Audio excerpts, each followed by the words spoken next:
It is day 13 of the Pattern Makers 100-Day Challenge. We are having an interesting conversation today around influence. So don't go anywhere. See you soon. I am really excited about this conversation today. Today, we are having a conversation around influence. Yep, influence. Influence is so important. So often when I'm having this conversation with groups, I often ask them, how many leaders do we have in the room? And you know what? Most of the times they have this hesitation around raising their hand. I believe they have a problem in raising their hand because of the way they have been exposed to leadership and how it has influenced them. So what I submit to you is that as leaders, we are all, every one of you, as leaders, we are all influencing someone, whether you realize it or not. So unconsciously or consciously, you are having influence over someone, whether you realize it or not. Today, what I hope that you take from this conversation is how you lead will have a great impact on generations to come. I was really interested in this word influence. We hear it all the time. So I went and I looked up some words that were synonymous with this word influence. And some of the words that I came up with was authoritative, dominant, prominent, and persuasive. And all of these words mean power that is exerted over the minds and the behaviors of others. It can be applied in a positive or a negative way. So influence applies to a force that is experienced and received consciously or unconsciously. And after digging into that just a little bit, what came to me is there's two types of influence as I see it. The first type that I'm going to be talking about in this conversation is objective influence. It is forceful. It is imposing what you want onto other people. The second type of influence that I want to touch upon in this conversation is subjective influence. And subjective influence is persuasive. What it is the pulling out of the best in other people. That sounded so good, I think I really want to say that again. Subjective influence is persuasive, and it's the pulling out of the best in other people. Some of you may know, I grew up in the Midwest, Cleveland, Ohio, and I come from your average middle class, hard-working family. Parents worked a very long time. They retired and they live on to enjoy their retirement. But as a child, as a kid, I say preteen, going into my mid-teens, I had this real inferior complex about my height. I was always the tallest person in the entire building when it comes to my peer. And that didn't make me feel good. So what I would often do is I would act out in a certain way. And I didn't know it at the time, but that acting out was a way of me exerting objective influence onto other people so I can feel good, irregardless how it made them feel. And I experienced that over probably my junior and my senior year. I would do certain things like dressing a certain way, or I would do things like cutting school. I would do things like, here's the real one, like always choosing the wrong guy to be with. It made me feel good because as I thought about it, the reason why it made me feel good, it supported my inferiority complex, but it also had an influence on the people who loved me the most. And I can't tell you, like, consciously, as I look back on it, it really doesn't make any sense, but that is what I am referring to when people, you're influencing someone.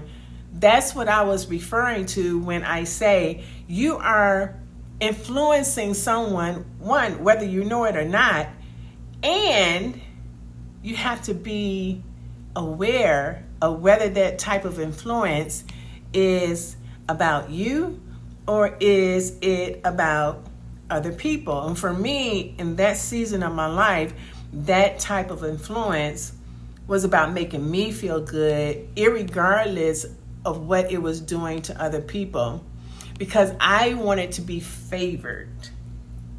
I wanted to gain favor in any way that I could get it. And so, although I share this with you now, and it actually, as I hear myself actually talking about it, it doesn't make sense, but it is what it is. And as I was creating a conversation around influence, that's just what it was. My today self would call this transactional influence, which is imposing what you want on other people to make you feel good, though you're hurting other people. And what ends up resulting is what I would call traumatic influence. And the truth of the matter is, as good as I believe my community to be at that season in my life, I couldn't recognize the benefit of influence that I could emulate to benefit others for generations to come. So, I want to tag this conversation as awareness of influence. Awareness of influence. I would learn much later in life is influence is about being others-centered instead of being self-centered. Influence is about, if you want to be influential, it is about being others-centered instead of being self-centered. And what I know now, there is two types of influence, as I said in the beginning. One, objective influence, which is fleeting or traumatic. And two, subjective influence, which is immutable in its delivery and transformable in its essence. I like the way that sounds. Subjective influence is immutable in its delivery and transformable in its essence. The highest form of influence comes from impeccable character. And what I am sure of now is the principles of impeccable character is impersonal. They will work for anyone who has awareness of them and uses them well. I'm just going to let that sit there for a minute. Whether you agree or not, you are all leaders who are influencing someone somewhere. However, how you use influence lies strongly in how you were influenced. How about that? Have you ever thought about it that way? How you influence others lies strongly in how you were influenced. And that's why often when you ask the question, can all the leaders in the room raise your hand?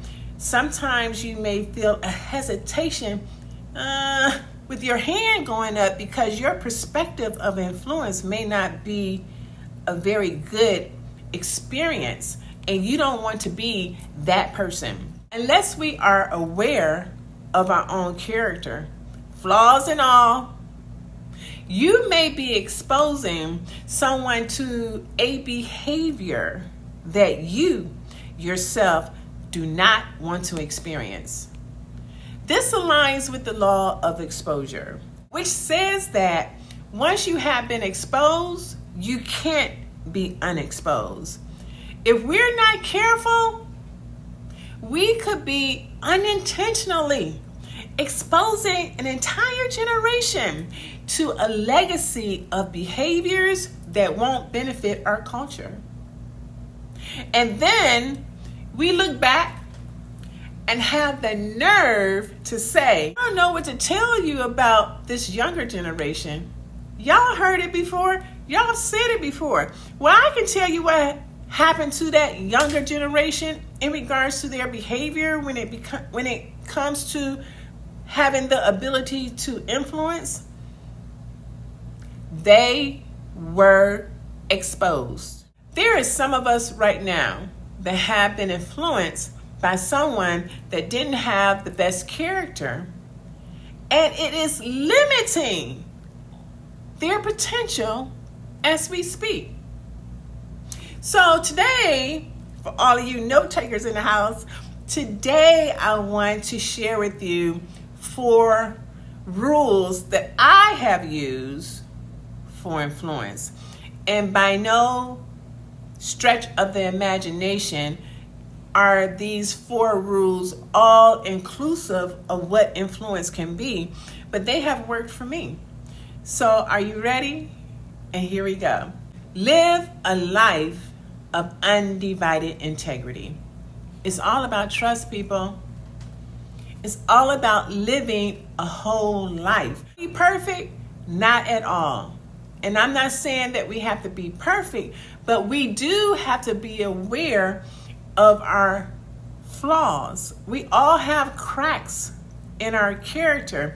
And often what I like to do sometimes, if you take the word integrity and you make an analogy to a math course, what is the root word from integrity when it relates to a math course? That root word is integer. And if we take that root word of integer in math means that it is a whole number. So if we make that analogy to integrity, it means that we want to be living a whole life as much as we can, which means that we have to constantly be aware of the small cracks in our character. So y'all ready for number 2? Number 2 is always demonstrate a positive and optimistic attitude. Because you know why? People respond to optimism. When things go wrong, what people always tend to default to is negative questions around why things went wrong. Like, why did this have to happen to me? Like, why does this always happen to me? And the truth of the matter, people always default to this negative questions about why. That puts you in a state of always looking at the problem. So what I encourage you is to learn how to ask questions that are more positive. Like, what good can come from this situation? What are the positive things that you can say about a particular circumstance when at first sight it doesn't always seem to be good? Because I tell you this, in any type of situation, there's always 2 sides to the situation. There is a negative side and there is a positive side. The question becomes, what side are you going to focus on? So when you say, ask yourself questions about the situation, like what kind of good can come from this situation, it forces you to come up with solutions in regards to that particular situation. And your focus will bring about certain feelings that will allow you to exercise your faculty of power. It could be more confidence. It could be a stronger faith. And if it's either of those two, then it'll allow you to do the things in order to solve the problem. So being optimistic allows you to opt in. Optimistic. It allows you to opt in to deciding which side of that situation that you're going to focus on. Having a positive and optimistic attitude allows you to see things in a way that will produce a better outcome. Having an optimistic attitude will allow you to see the world in a positive way, irregardless of the situation. How cool is that? So you want to have a positive and optimistic attitude. And people want to follow you. They want to do business with you. They want to follow someone who can help them see a brighter future for themselves. And that's what being optimistic is about. So how do you become that type of leader? Well, I tell you what, the way that I've learned to become that type of leader is focusing on the truth. The truth, according to Proverbs 18:21, says that death and life are in the power of the tongue. And those who eat of it will eat its fruit. I'm going to just let that sit there a little bit. Because as leaders, your words have tremendous power. And you want to take control of your mind in what you say to yourself and what you say to others. And here's the real question. What has someone said to you in the last 10 to 15 years that has been limiting you in your progress in this season of your life? You as a leader have a responsibility to speak life into everyone that you come in contact with. I tell you what, try this. Do this for a week and you'll notice how different your life will be that week. Y'all ready for number 3? The third rule is to be a likable person. Be a likable person. You be a likable person, Dr. Marnita. Here's how you be a likable person. Consider others' interests more important than your own. Consider others' interests more important than your own. What makes you likable? How can you align with people by considering their interests more important than your own? What you're looking for is some type of alignment where you can connect and begin to form a relationship that adds value not only to their life, but it adds value to yours as well. You must be more interested in that person as you developing their relationship than being more interesting to that person. Y'all ready for number 4? I'm ready. Number 4, don't settle for anything less than excellence. What does that mean? Like excellence, people love to follow people who are living a life of excellence. Excellence requires constant adaptation, innovation, and attention in order to achieve successfully. And how do you do that? Well, there are 3 options on how to live your life. 1, you can live a poor life. You can live a good life.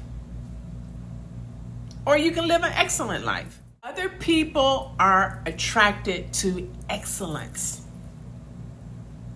If you want to have influence, you want to make a conscious effort to live an excellent life. People do want to be around you, and they do want to do business with you. But you have to be aware, are you attracting people towards you, or are you repelling people away from you? You ever think about why people are attracted to excellence? I want to give you 7 areas to consider as you think about that question. So I hope for my note takers, y'all still with me. This is like a really interesting conversation. And so here's the 7 areas that I have found for myself, from my perspective, of why people are attracted to excellence.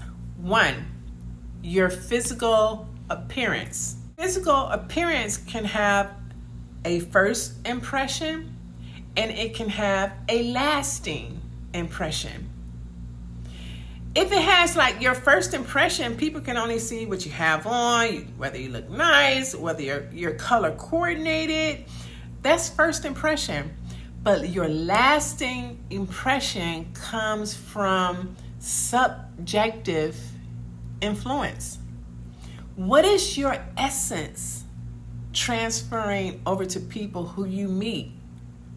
That's going to last them once you leave their presence. That's subjective influence. 2, to be emotionally healthy.